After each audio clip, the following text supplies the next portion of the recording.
Live and unscripted from the DC metro area, this is a story of surviving and thriving after a layoff. This outdoor podcast is brought to you by atopcareer.com. Episode 16. If you're not getting the interviews you want, there are 5 things Edith suggests focusing on. Tune in to find out what they are and how you can apply them to your job search. Today I want to focus on interviewing. I myself am actually very close to the interview stage, and I have a feeling that pretty soon I'm going to be offered an interview for the position that I'm probably going to take. And this journey so far has helped in securing that interview, and the reason I'm able to get this so quickly is due to everything I've talked about up to this point, the main part of which is focusing on my physical, mental, and emotional health. If you are close to the interview stage, or if you're getting ready for an interview, I'm going to focus on that in just a couple minutes. But if you are not yet at that stage and are wondering why you're not being offered interviews, there's 5 things that I'm suggesting that you focus on. The first of which is your well-being and your health, particularly your emotional health and how you're coming across to other people, and remembering that frustration, depression, and or desperation all come out in your communications with others. Second is the people who you're connected to. Are you connected to people who are in your field? Are you networked effectively? Third is your job search strategies. Are you randomly applying to jobs online, or are you being more strategic about your job search? I definitely recommend the latter approach. 4 is your social media presence or lack thereof. In today's world, this can dramatically affect your results to get an interview and then also to be offered a position. So keep in mind that a lack of social media presence in today's world can be a red flag to some employers or some positions. And finally, the 5th item is how you are writing and structuring your resume. Customizing resumes are absolutely important in today's world because of how resumes are read and scanned and the use of recruiters in today's world. People are not reading resumes as they once did. There's also hundreds of people who apply for every job that's already listed. So the competition is pretty fierce. As I've mentioned before, your best chances of landing your next position is by becoming a referral or by people who you know. So all of that aside, today I want to focus on interviewing. And I think that there are 2 important points to a successful interview. One is practice and the other is preparation. So let's talk about preparation first. For some people, and I'm going to include myself in this category, interviewing does not come naturally. And, no matter who you are, you're going to get nervous at interviews. So how can you minimize that? It's by preparation. So you want to make sure that you are researching the company as much as you can, trying to get an idea of what are the projects that they're working on, what are the problems that they are attempting to solve, and how your background can fit into that.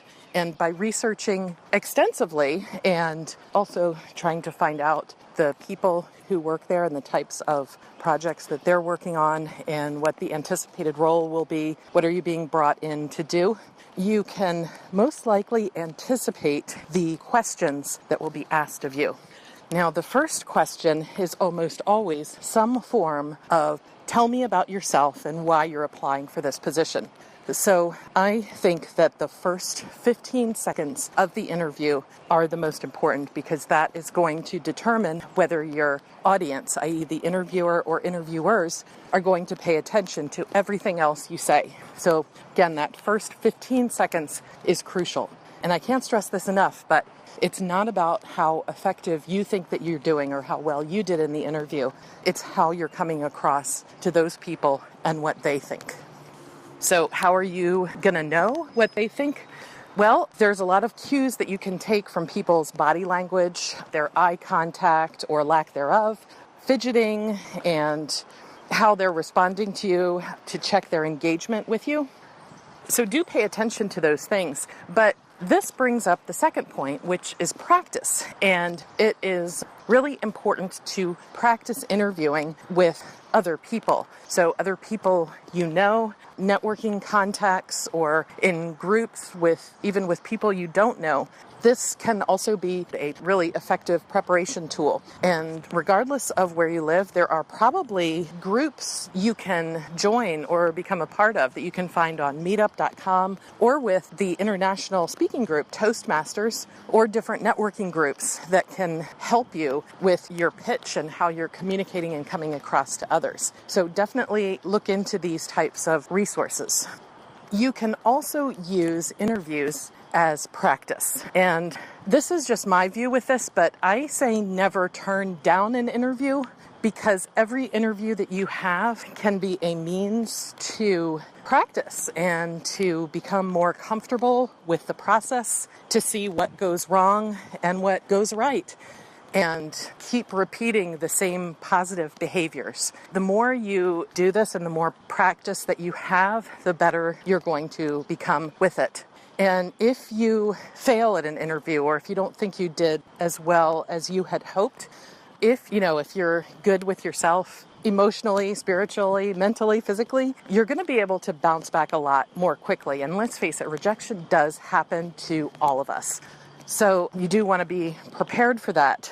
And also keeping in mind that in some situations, there's nothing that you can do with the interview. As I mentioned before in a previous episode, there's always going to be some people who don't like you, or you're not able to engage with for whatever reasons, and there's nothing you can do about that. So similarly, in an interview situation, they may already have somebody in mind for the position, or just for whatever reason, you might not be the right fit for them. And if that's the case, there's no sense in bemoaning that fact, but just get up, dust yourself off, learn from the experience, practice again what you did well, and move on to the next opportunity. Resilience is so important in the job search, and the people who are able to learn from their mistakes and bounce back are the ones who ultimately succeed in the end.